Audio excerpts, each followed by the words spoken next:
don't think there's really that much of a challenge for us. I think there might be challenges for other people that walked into this type of a position if they hadn't had experience and hadn't had the motivation to do it for the long term. Mm-hmm. You know, I think they may say, well, we want more time off, or we want more of our stuff in the house, or we want to cook just this particular kind of way. But you know, if you're looking at the fact that it's supposed to be all about the guys, then you put yourself aside. So having been house parents to in different settings, what would you advise for others who are looking for house parents? What are some of the characteristics that you think are absolutely essential? And then what are some of the characteristics that would show red flags? You got to be willing to accept what you have. Doesn't belong to you, but you got to have an attitude of taking care of those things. You know, uphold that standard for those, because like Jenny said, it's for the guys. It's not for us. But we're gifted back by. I mean, this is a beautiful place, so we're gifted to be able to work here. You know. If somebody was looking for house parents, I think those people need to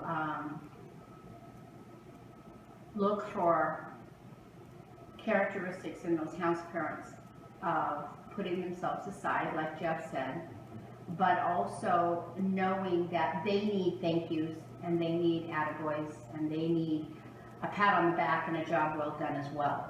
So as long as you can give that to your house parents and be consistently there for them through difficult situations or something that they don't understand. You don't want somebody house parenting that is going to be too dogmatic and too know-it-all. They have to be willing to listen to what the people are looking for. Hopefully that you'll be able to please the people that you work for and that you take care of the guys or girls, depending upon what situation you're in. Well, these guys know when they're loved on too. So. Yeah. You got to give them love and you got to give them boundaries, because with the love, they know that they're welcomed, but with the boundaries, they know there's going to be consistency in their life, and they need that consistency. They go forward from there. Mm-hmm.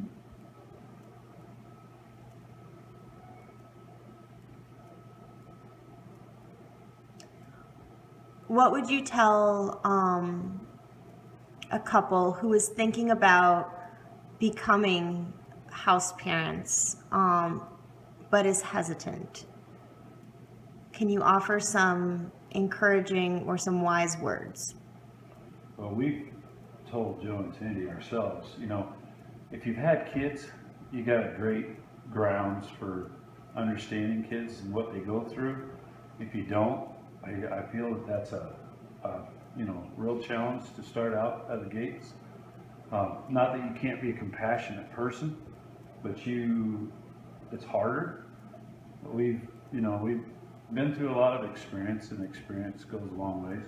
But anyway, when you love a person, no matter who they are, they're going to love you back, and that makes it easier. So, I think if a person's considering being a house parent, I think you need to go visit, and I think you need to shadow, or you need to volunteer, and you need to know what you're getting in for.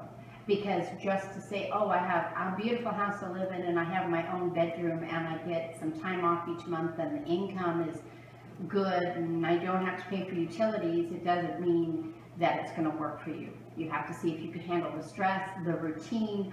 You have to be very flexible. Because even though with these autistic guys, they like schedules and consistency, sometimes things are going to change and you have to be willing to change along with it. So I would say probably go visit, go volunteer, be respite, that type of thing. And you got to pay attention to what's going on with them too.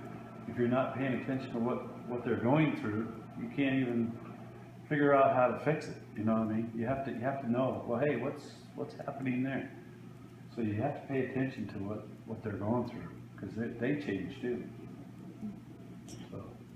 Can you tell me a story about when you finally felt like, this is a good fit here at Sunridge? You walk through the doors. I say we jump up the driveway. As soon as you walk through the doors. Yeah. We were interviewed on the phone, and then we were Skype interviewed as well with the parents. And I think we knew it was a good fit because we felt a challenge in regards to the fact that we didn't know it all.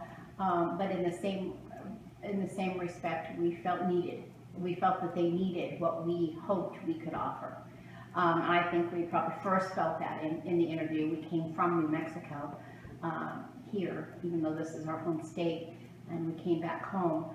I think, you know, as time went on, like I said before, we were kind of a blank slate as far as autism. So they've taught us and they've helped us, because even though we've got guys with autism or Down syndrome, they're still individuals and there's still a spectrum, and so we're constantly learning. But I would say we knew when the first day we were here that this was where we were meant to be, and we hope that they continue to feel the same way, because we are content and feel extremely blessed. Yeah, you pinch yourself all day. Is this real? Wonderful. Anything you would like to add about house parenting? You're the one that's blessed. Yeah, yeah. We feel like we come away with stories and memories and have made an impact on people's lives, but yet in reality they've made an impact on us.